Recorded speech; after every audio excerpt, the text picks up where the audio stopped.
여러분 반갑습니다. 잘 지내셨죠? 예. 오랜만에 오신 분들이 많이 계셔가지고 오늘은 이 말씀 가지고 성령과 불로 세례 주시는 부분이란 제목으로 말씀을 생각하고자 합니다. 여러분, 하나님께서 우리 사람을 창조하실 때에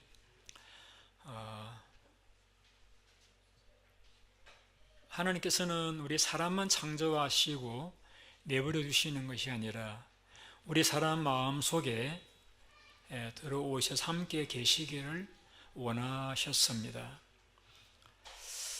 그런데 이제 사람들이 하나님을 마음에 모시고 살기를 원치 않으면서 사람들의 마음 속에는 하나님이 계시지 않는 빈집과 같이 되어져 있습니다. 그러나 그 중에서 여러분들과 같이 하나님 모시기를 원하시는 분들의 마음 속에는 하나님이 오셔서 성령으로 계심으로써 우리는 하나님의 성령의 사람으로 살아가고 있습니다. 그래서 이 땅 위에 사람들이 많이 살고는 계시지만은 우리가 이러한 관점에서 분석해 본다라고 하면은 세 종류의 사람이 있는 것 같아요. 여러분들도 하나님 모시고 살아가시는 성령을 모신 성령의 사람들이 있는가 하면은 하나님 모시지 않고 그 마음이 비어있는 빈집과 같은 그런 분들도 계실 수가 있고, 혹은 또 악한 귀신의 영향으로 이제 귀신이 그 마음을 지배하고 있는 소위 귀신 들린 사람, 이렇게 해서 세 종류의 사람들이 있다고 생각합니다. 귀신 이야기를 조금 들려드릴게요. 한 번 예수님께서 귀신 들려가지고 말을 못하는 환자를 고쳐주신 적이 있습니다. 그러면은 일반적인 반응은 예수님 참 감사합니다. 이렇게 귀신 들려서 말도 못하고 보이지도 못하는 사람 고쳐주셨으니까 얼마나 감사한지 모르겠어요. 이렇게 해야 될 텐데, 예수님을 잘 몰랐기 때문에 예수님을 비판하던 바리새인 서기관들이 뭐라고 말했는가 하면은 이 귀신이 나간 것은 예수님이 귀신의 왕 그 바알 세부골의 도움을 입어서 귀신이 나간 것이다, 그렇게 비판을 했습니다. 예수님이 이제 그 말을 들으시고서는 그래? 그러면은 내가 만일 귀신의 왕의 도움을 입어서 귀신 나간 것이라고 하면은 너희 아들들은 어떻게 귀신을 쫓아낸 것이냐? 너희 아들도 귀신을 쫓아내었는데 너희 아들도 귀신을 쫓아낸 것이 귀신의 왕의 도움을 입어 쫓아낸 것이냐? 그 말이죠. 그 말은 너희들의 말이 잘못되었다는 것이죠. 그리고 또 말씀하시기를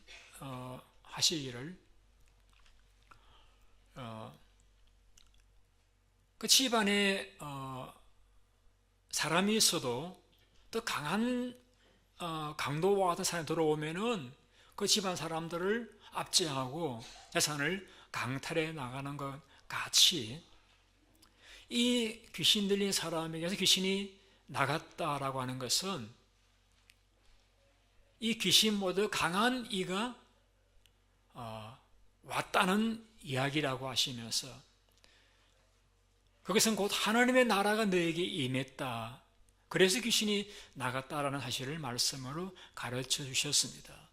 귀신이 쫓겨나갔던 것은 귀신보다 강하신 예수님이 하나님 나라의 주인으로 임하시면서 귀신이 나간 것의 사실을 그렇게 말씀을 하셨습니다. 그러시면서 덧붙여 어떤 말씀 하시는가 하면은 어떤 귀신이, 악한 귀신이 어떤 집에서 쫓겨나갔어요.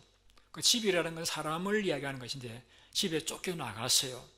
나가서 쉴 곳을 찾아보아도 쉴 곳을 얻지를 못하자 내가 나왔던 그 집으로 돌아가 보아야 되겠다라고 해서 돌아와 보니까 그 집이 깨끗하게 청소가 되어지고 주인도 없는 빈집인 걸 알고서는 다시 쫓겨나가지 않기 위해서 음란의 귀신 혹은 또 병들게 하는 귀신 이런 악한 귀신들 7을 데리고 들어와서 그 집에 있게 되어지므로 그 사람의 형편이 이전보다 더 어렵게 되었더라.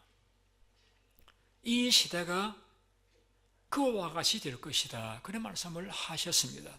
자, 이 이야기는 마태 12장에 나오는 말씀인데 여기에서 우리가 좀 관심 가지고 볼 표현은 무엇이냐면은 사람을 표현할 적에 집이라고 했습니다. 그래서 귀신이 그 집을 나갔다가 집에 와 보니까 집이 깨끗하게 소재되었으므로 더 악한 귀신이 그걸 데리고 들어왔다. 그래서 사람의 몸을 집이라고 표현했습니다.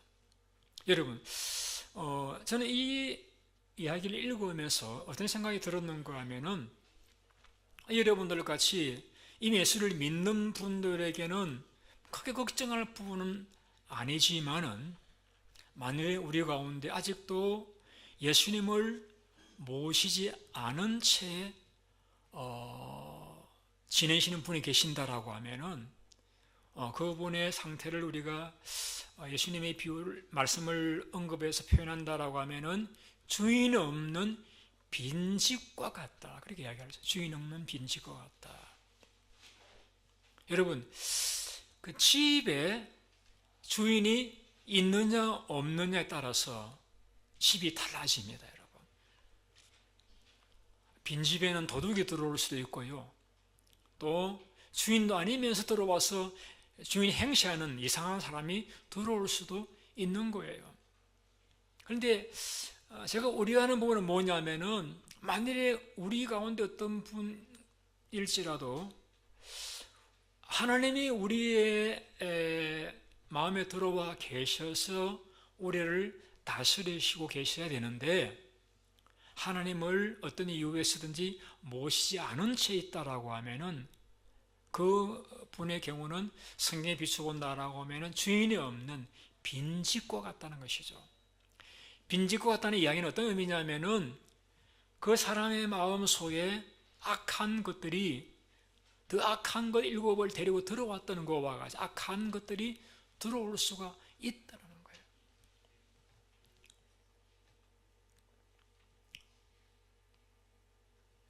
여러분, 어떤 주인이 들어오냐에 따라서 집안의 분위기가 달라질 수 있는데 만일에 우리에게 악한 귀신이 더 악한 것들을 데리고 들어온다라고 하면은 우리 삶은 엄청난 죄와 불행으로 살아갈 수밖에 없다는 걸 생각하면은 이것은 굉장히 두려운 그런 일이라고 생각되어집니다. 제가 이 설교를 하기 위해 본문을 쭉 보면서 어떤 생각이 들었는가 하면 그동안 우리가 세례가 무엇인가 또 지난주 같은 경우에는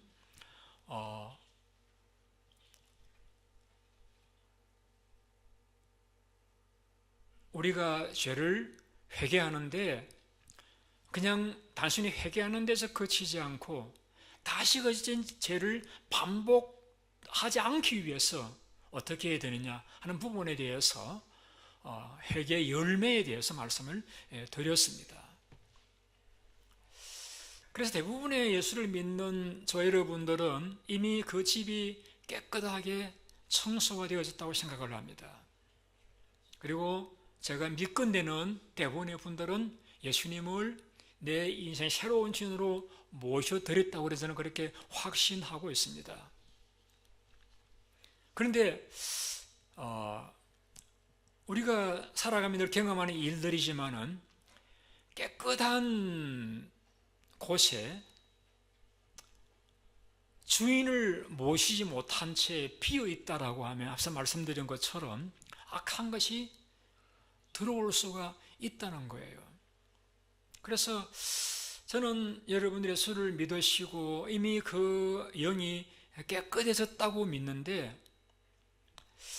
깨끗해졌는 상태에만 머물고 있다라고 하면은 좀 위험할 수가 있겠다는 거예요.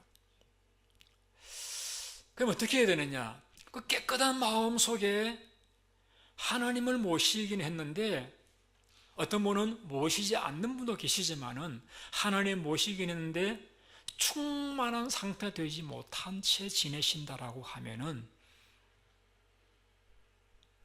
오늘 이 설교가 그분들에게 필요한 저는 말씀이라고 생각합니다. 우리 16절 말씀 같이 한번 읽어보시겠습니다. 다 같이 한번 읽어보시겠습니다. 시작. 요한이 모든 사람에게 대답하여 이르되 나는 물론 너희 세례를 베풀거니와 나보다 능력 많으신 이가 오시나니 나는 그의 신발끈을 풀기도 감당하지 못하겠노라. 그는 성령과 불로 너에게 세례를 베푸실 것이요.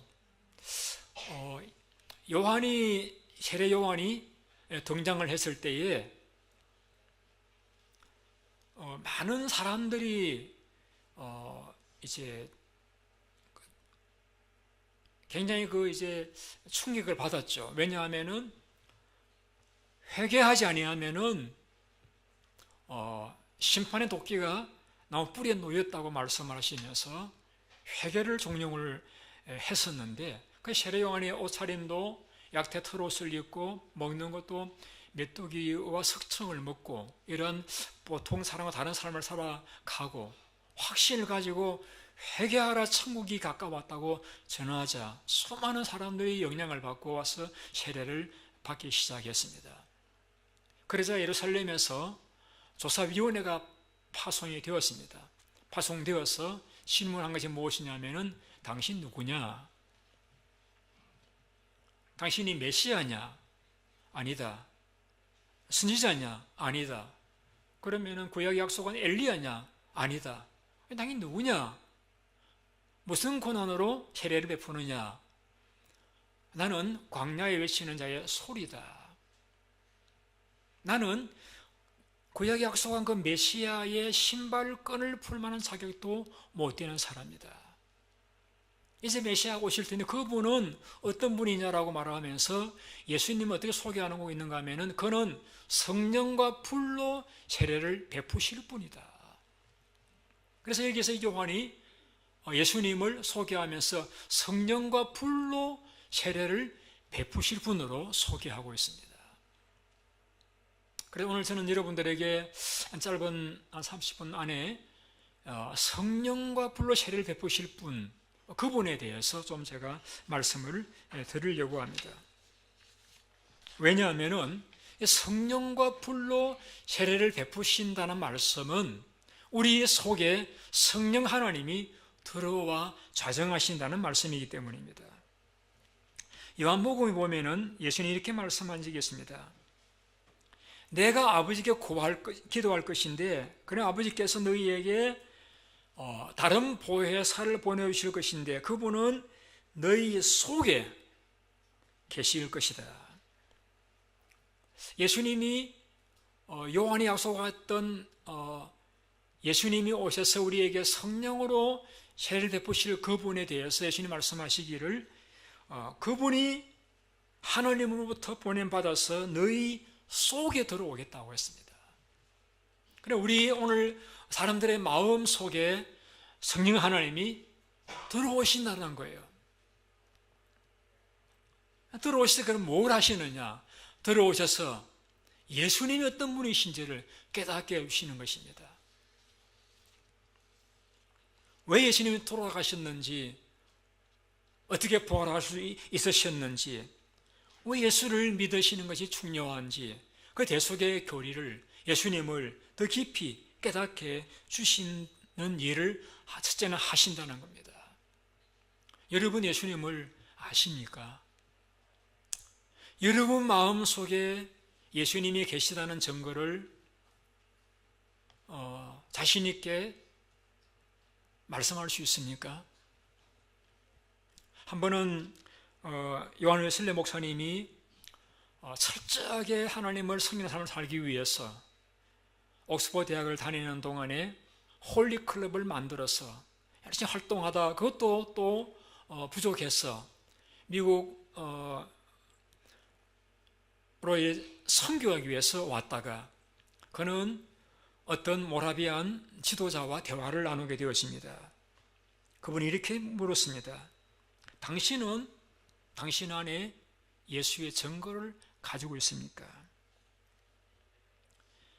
하나님의 영이 당신에게 당신 하나님 자녀라고 증거하고 있습니까? 당신 진실로 예수 그리스도를 아십니까? 이렇게 물었습니다. 그때 얼떨결에 그는 대답하기는 나 예수님을 안다고 대답은 했지만은 솔직하게 자신을 돌이켜 볼 적에 과연 내가 하나님의 영이 내 속에 계신다라는 증거를 내가 가지고 있는가? 없다는 걸 깨달았습니다. 그 예수를 믿고 예수를 전하기 위해서 선교사로서 갔지만은 그는 아직도 내가 예수님을 더 알아가는 과정에 있지 나는 예수를 안다고 이야기할 자신이 없었어요. 그런 이제 무거운 마음을 안고 그는 한 그리스도의 모임에 가서 참석을 했습니다. 그 모임의 리더가 나와서 루트의 로마서 주석의 서론을 읽었습니다. 그때 그 웨슬레의 일력이 이렇게 썼습니다. 나는 별로 마음이 내키지 않는 가운데서 그 모임에 가 앉았다. 한 사람이 나와서 로마서 주석을 읽고 있었다. 그는 그리스도에 대한 신앙을 통해서 하나님 마음에 역사하시는 변화에 대해 설명하고 있었는데 그때 갑자기 내 마음이 뜨거워지는 것을 느꼈다. 나는 내가 그리스도의 구원을 위해 오직 그리스도만을 신뢰함을 느꼈고 그분은 내 죄들을 없이 하셨고 죄와 사망의 법에서 나를 구원하시는 하시를 확신이 내게 주어졌다라고 했습니다. 우리 속에 성령께서 임하시면 첫째라는 변화가 예수님에 대한 깨달음입니다. 얼마나 예수님이 고마운 분이신지, 얼마나 좋은 분이신지, 그분이 얼마나 나를 사랑하시는지, 그분의 죽으심으로 우리 가져다 준 그 제사면성이 얼마나 크고 축복된 것인지, 그분이 왜 그리 고난을 당하셔야 되는지, 왜 십자가에서 죽으셔야 됐는지, 왜 그분을 유월절 어린 양이라고 하는 말씀을 듣게 되셨는지, 예수님의 구속의 은혜를 깨닫게 되어지는 첫 번째 나타나는 변화라고 하는 사실을 우리가 생각할 적에 과연 여러분들은 예수를 믿으시는 가운데 계시는데 아니 혹 처음 참석하신 분들 가운데서 예수님에 대해서 여러분 정말 여러분이 아신다고 그래서 여러분 속에 성령께서 내가 하나님의 자녀라고 하는 증거를 가지고 계시느냐라고 저는 여러분들에게도 제가 한번 여쭈어보고 싶은 질문을 드리는 것입니다.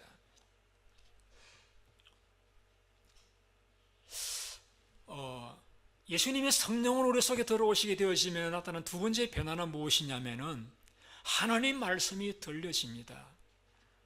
예수님 말씀하시기를 진리의 성령이 오시면은 그가 너희를 모든 진리 가운데로 인도하실 것이다. 하나님의 음성이 들려집니다. 내가 어떤 잘못을 저지르고 있는지, 내가 지금 어떤 길을 걸어가고 있는지, 나의 악과 죄와 하나님이 원하시는 의에 대해서 하나님 에게 깨우쳐 주시고 말씀하시는 음성을 듣게 되었습니다. 도무지 들려지지 않던 하나님의 음성이 말씀 가운데서 내게 하시는 음성으로 들려오시는 은혜를 경험하게 되시는 것입니다.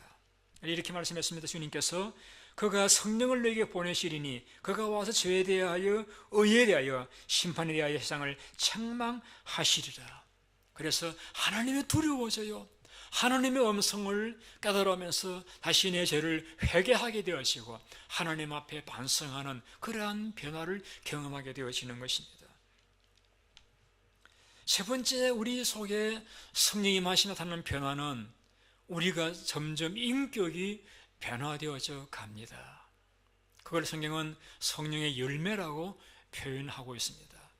그래서 다른 사람에 대해서 용서하게 되어지고 오래 참을 수 있게 되어지고 그리고 다른 사람을 동정하게 되어지고 다른 사람에 대해서 착한 마음을 가지게 되는 것으로서 점점 내 성품이 변화되어져 갑니다.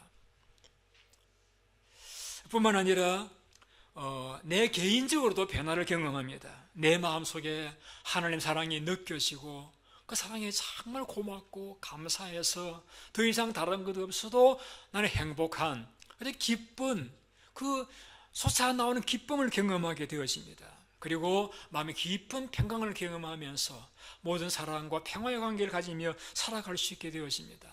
마지막으로 하나님에 대해서 어떻게 하든 충성하고 싶은, 봉사하고 싶은 그런 마음이 속에서 일어나게 되어지는 것입니다. 그리고 하나님 말씀하실 적에는 내가 순종할 온유하고 부드러운 마음으로 마음이 점점 변화되어져 가는 것이 우리 속에 성령 하나님을 모신 사람에 나타나는 인격적인 변화라고 말씀할 수가 있습니다. 저는 여러분들의 삶이 할 수 없어 살아가는 그러한 억지의 삶이 아니라 성령께서 임하심으로 우리에게 주시는 그 사랑과 기쁨과 평강과 또 자비와 용서, 오래 참음의 그런 기쁨이 넘치는 진정의 행복을 누리는 삶이 되실 수 있으시기를 예수님의 이름으로 축원드리는 것입니다. 마지막으로 한 가지는 성령이 우리 속에 들어오시게 되었으면은 우리가 살아갈 적에 힘든 일들을 감당해 나갈 수 있는 능력을 우리에게 공급해 주십니다.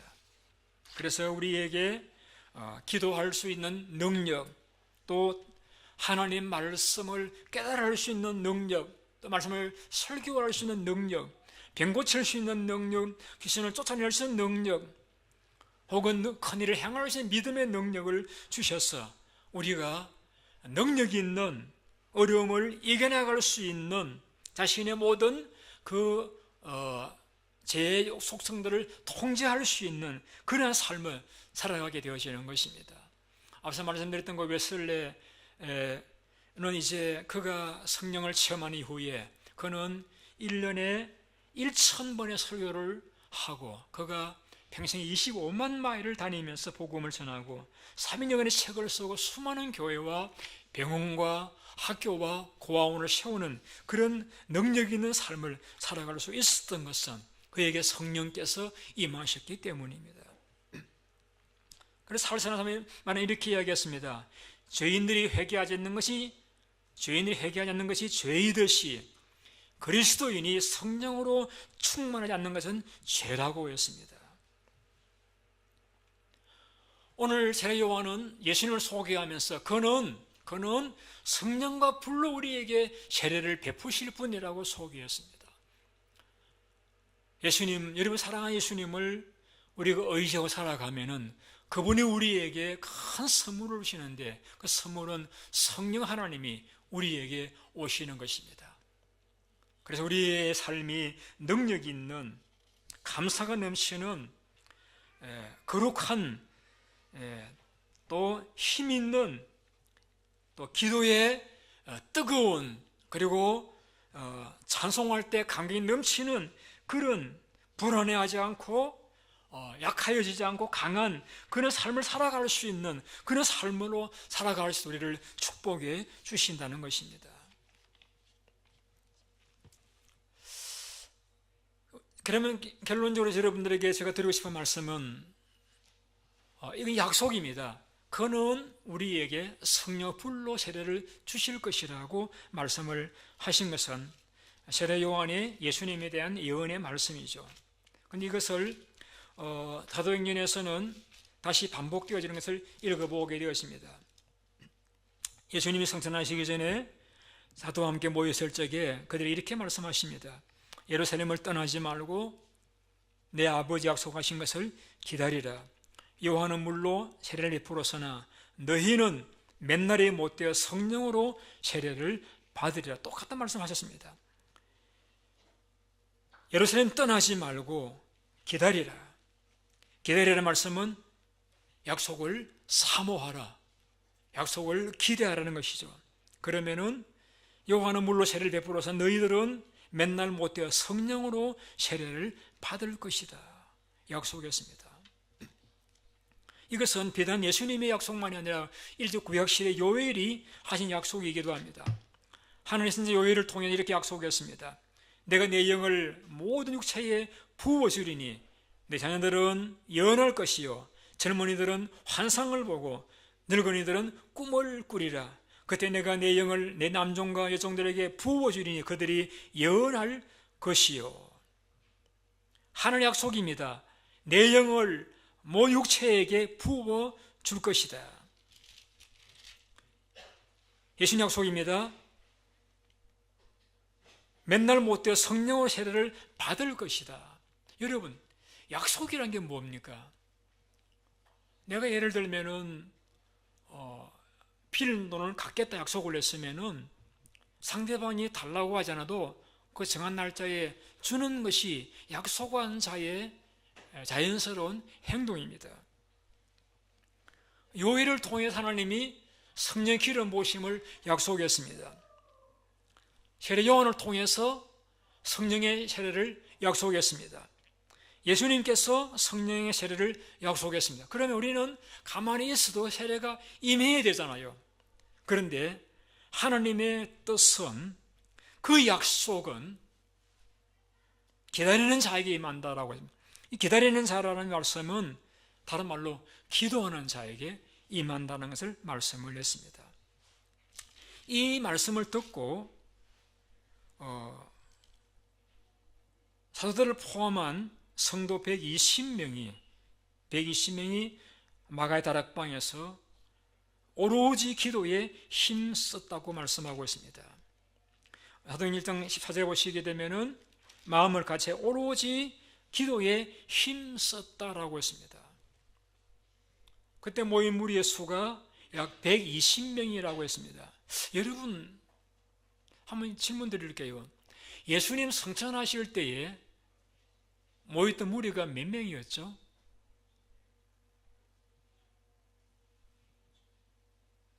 모르십니까? 대답을 안 하시는 겁니까? 오랜 15장에 보시게 되면 500명이라고 했죠. 500명. 그런데 예수님이 그들에게 예루살렘 떠나지 말고 기도하라고 하셨는데 오로지 같이 기도한 사람은 약 120명이라고 했습니다.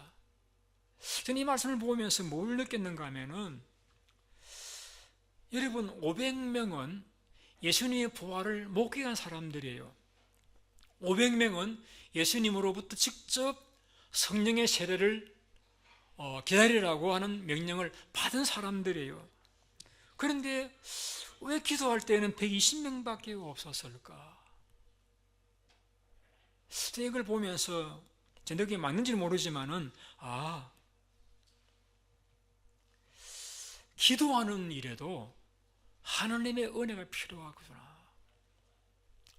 예수님이 기도하라고 말씀하셨어도 380명은 어딘지 다 가버리셨다라고 하면은, 기도하는 일에도 하나님의 은총을 입은 자들 많이 기도를 하게 되구나. 기도해야 되겠다라고 해서 기도를 하는 것이 아니라 하나님의 은혜가 임한 사람들이 기도의 자리로 나아가게 되구나. 제 느낌이 맞는지 모르겠어요. 380명 얼마나 바쁜 일이 있어가지고 그 자리에 못 왔는지, 하루만 참석하고 떠나갔는지 모르지만은, 하여튼 성경은 500명이라고 했는데 120명만 모였다라고 말씀하니까 저는 그런 생각이 들었다는 것입니다. 어쨌든 중요한 것은 기도하고 있을 적에 오순절날 성령께서 임했는데 이렇게 표현하고 있습니다.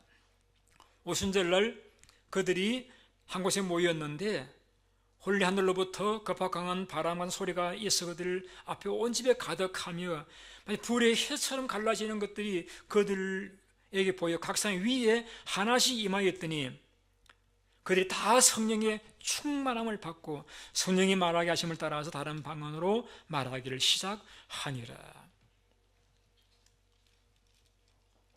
여러분, 저는 설교를 시작하면서 이렇게 말씀드렸습니다. 우리 사람의 몸은 집과 같다라고 했습니다. 빈집도 있고 여러 번째 하나님 모신 집도 있고 혹은 귀신이 지배하고 있는 집도 있다라고 했습니다. 세례를 받은 것은 우리 마음을 깨끗이 청소한 것이라고 표현했습니다. 그 깨끗이 청소한 곳에 두려워할 일은 예수님 말씀하셨던 것과 같이 더 악한 영이, 더 악한 일곱을 데리고 들어올 수도 있겠다는 것이에요.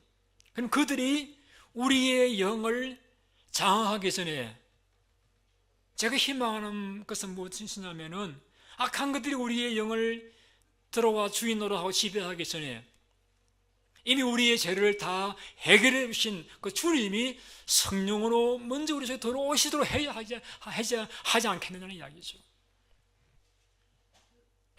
성령께서 우리의 마음을 선점하시고 지배하셔서 더 약한 것들이 기웃거리거나 침투하지 못하도록 해야 하지 않겠냐는 거예요.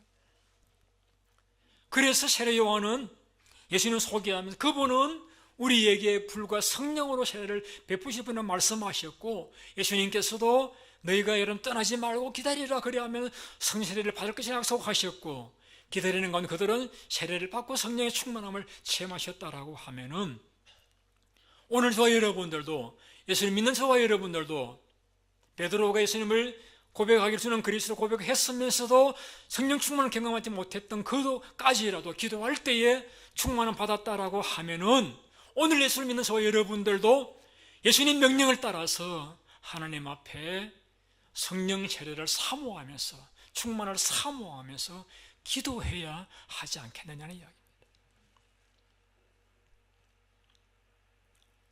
왜? 우리의 이 귀한 마음이 악한 것들에게 선점당하고 농락당하지 않기 위해서.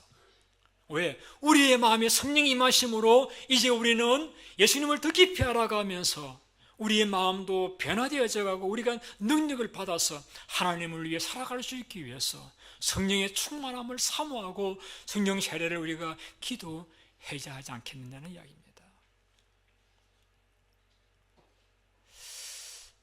어떤 교회를 갔더니 이런 슬로건이 있었다고 합니다.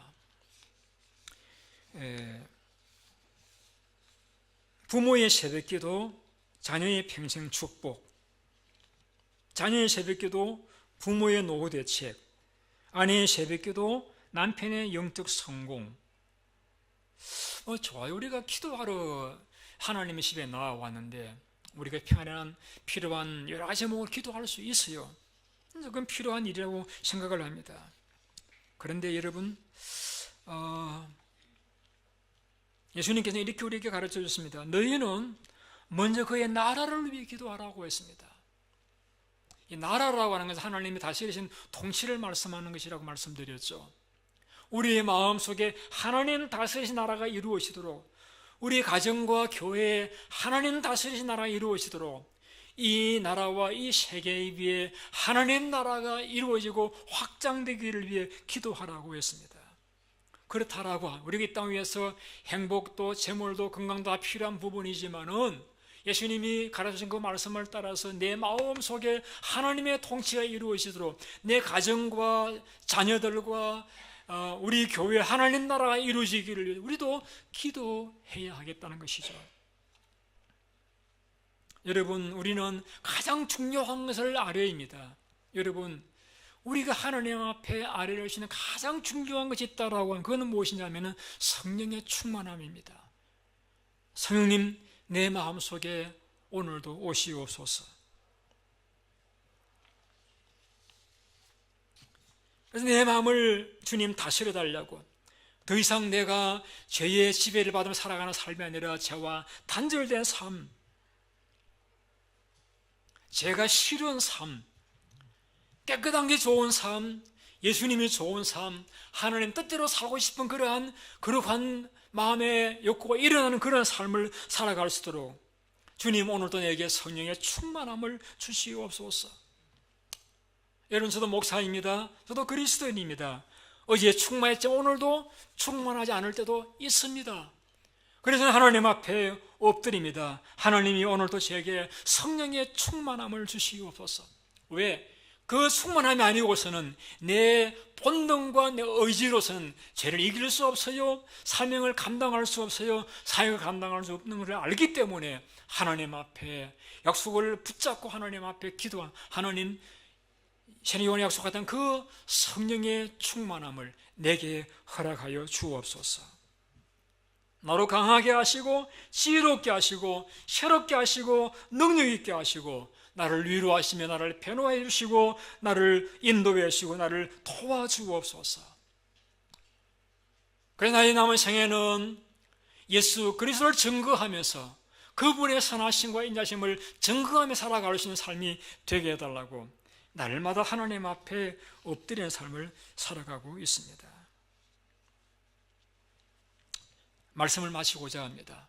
여러분, 이들이 120문도가 예수님의 말씀을 따라서 모여 기도하면서 그런 성령의 충만함을 받고 비로소 신약 교회가 탄생이 되어졌습니다. 여러분, 교회가 시작할 적에 그들이 처음 한 일은 기도였습니다. 이 말은 오늘날 우리 가정교회를 만드는 목장을 만들려고 하는 일에 있어서 우리 교회가 교회답게 되기 위해서 우리 교회가 힘써야 첫 번째 할 일은 기도라는 사실을 발견하게 되었습니다. 오늘 기도하면은 하나님께서 우리에게 다른 복도 주시겠습니다만은 약속하셨던 성령의 충만함의 은혜를 우리에게 허락해 주실 줄로 믿습니다. 오늘 여러분들이 이 은혜를 받으셔서 여러분 자신이 변화되어지고 자녀들이 변화되어지고 하나님의 은혜가 임하는 능력이 있는 행복한 그런 삶을 살아갈 수 있기를 예수님의 이름으로 축원드립니다. 우리 기도하겠습니다.